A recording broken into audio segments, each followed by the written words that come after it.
competition, and I was impressed. And I'm glad to be in the Hall of Fame with him here tonight. That's a big deal to me. But I root for all you guys.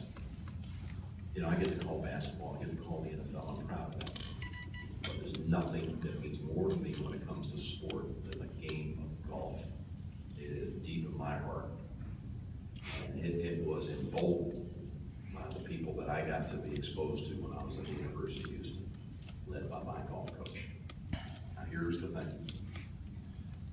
This gathering here tonight would never happen if it wasn't for Dave Williams. This is a couple generations down the line. Coach passed away again 18 years ago this week. Been gone for a while. It's in my heart every day. You have in your company tonight, you have the Williams family. This, for me, makes this the greatest thing of all here tonight, is that I'm able to channel, as I stand here, Dave Williams and Virginia Williams. His daughter, Peggy Brody, and her husband, Stephen, are in from Birmingham, Alabama. And his daughter-in-law, Debbie, is here, and his son, Joel, who many of you know from his days of being involved in coaching and working and some other. You guys know him from way back when. He just had knee replacement. I really wish he could be here tonight. But to have the Williams family here, and that means so much to me, I want you to join me in welcoming back to the college coaches community Peggy, her husband Stephen, Debbie, and Joel, who's back home right now. God bless you guys.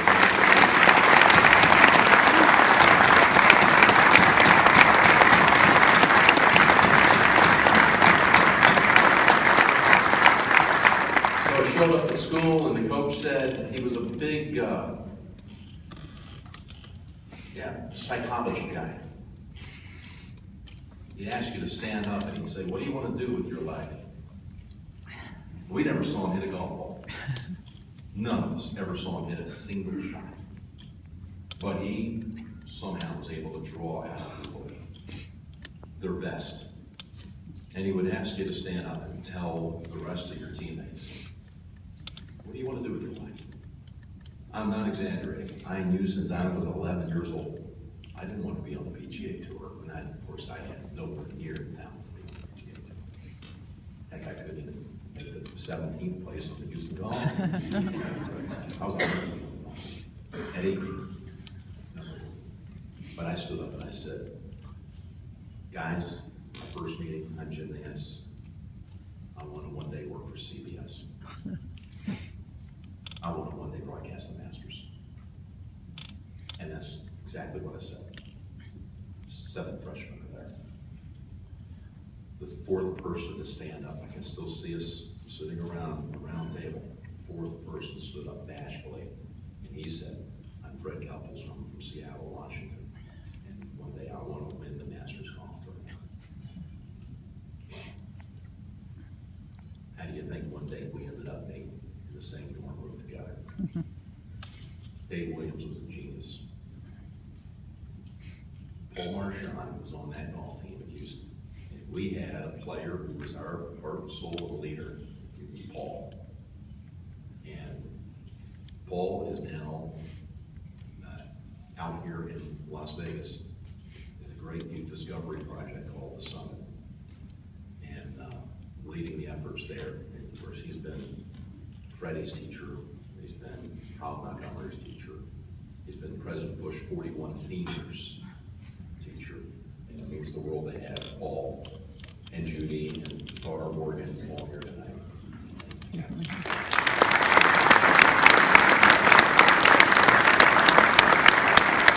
We would sit in the dorm room. This is not make-believe, this is not good copy. And we would practice the green jacket ceremony. My idea. I would sell Fred on the fact, you're going to one day win the Masters. I'm going to be there broadcasting and hosting it. We might as well get some reps in right now. So when the day comes, we have this thing down. We take a hairbrush, turn it upside down, have the handle acting like it's a microphone, Fred would sit there and okay, what am I supposed to do? No, I had a little tape recorder, a little tape deck with a microphone, and I would record it, and we would play act the scene that happens every year on the second Sunday in April. And by some miracle, on April the 12th, 1992, Fred won the Masters tournament, and now I'm in my 7th year at Augusta. I'm there now as the host, and I'm there to present the green jacket. And now we went through the ceremony just as we had rehearsed in our dorm room at the University of Houston. Now, what are the odds of that? I do say today, be careful of this. Try to stop it. The world's a tough place. The whole country right now is polarized for a bunch of different reasons. Try to get your guys to believe in goodness. Try to look through a prism of beauty and belief in one another and goodness in others instead of sarcasm and ridicule. We didn't see the world that way. Now, why was that? Why were we that good? I'm just talking about our attitude. It started with our coach. Our coach, he would say, "You're the greatest. You're the greatest." All of us were told at some point we were the greatest. That was a big Dave Williams line. You're the greatest. And after a while, you begin to believe it. I'm pretty good. I might one day work for CBS. He's making me believe this. Today, I'd be afraid that if I actually stood up and said I'm going to one day work for CBS, I'd get laughed out of the room if I was a kid. Right? If somebody stood up and said I'm going to one day win the Masters, people would be saying, snickering behind his back, yeah, well, hope you can crack the top 5 here. Good luck getting that green jacket. It's attitude. We've got to change attitudes. We're a little community here at the game of golf. And the most influential time in the sport is at your level and in your hands. Congratulations for winning the academic awards for your team. That's tremendous. A lot to be proud of. It's in your hands. These are young, impressionable people. You can have them believe in positive things and look at people, and whatever the differences might be, look at their goodness, look at their potential, look at their ability to make a difference in the world. I can't believe the bubble we lived in. How did we do that? We never, we weren't allowed to join a fraternity. We weren't allowed to, we weren't partiers, we weren't doing anything crazy. We were good kids. We all were goal-minded people. You're coaching those same people today. That's what golf does. You're not going to be any good at it if you don't have that kind of mindset. All of you are coaching kids that want to be great. Now, tweak it. Give them a positive thought. Put your arm around them. Make them believe. Make them believe in one another. You're never going to be a part of a team again. It's an individual sport. Yeah, they played high school golf. It was kind of a team thing. Now you're playing as a team. That's what I loved about college golf. I love the team part of it. Now they go on, whatever they go on to do, it's a small percentage go on and play on the tour and win major championships. But those who do, what do they relish more than anything? They want to be a part of the team, the Ryder Cup. That's a small fraction. The rest of us, that team thing was right there in those college years. And that is in your hands. My first Masters tournament was 1986. I was 26 years old, and I was scared to death of that assignment. I'd like to do 50, somewhere around that number. One day, God willing, CBS willing, Augusta willing. But I'm on the back nine there. The first one was Jack's epic 6th green jacket. And I was scared to open my mouth. I just wanted to get back for the next year. I'm living the dream. 3.5 years out of college, and I'm working the Masters. Like I said I was going to do since I was 11, since I declared when I was a freshman in front of a bunch of strangers at the time. The day after Jack Nicklaus won the green jacket, made a pivotal birdie on the hole I was announcing at that time, the 16th. And I finally summoned up the strength and courage to get some words out, and I said, the bear has come out of hibernation. I went from Augusta to Houston.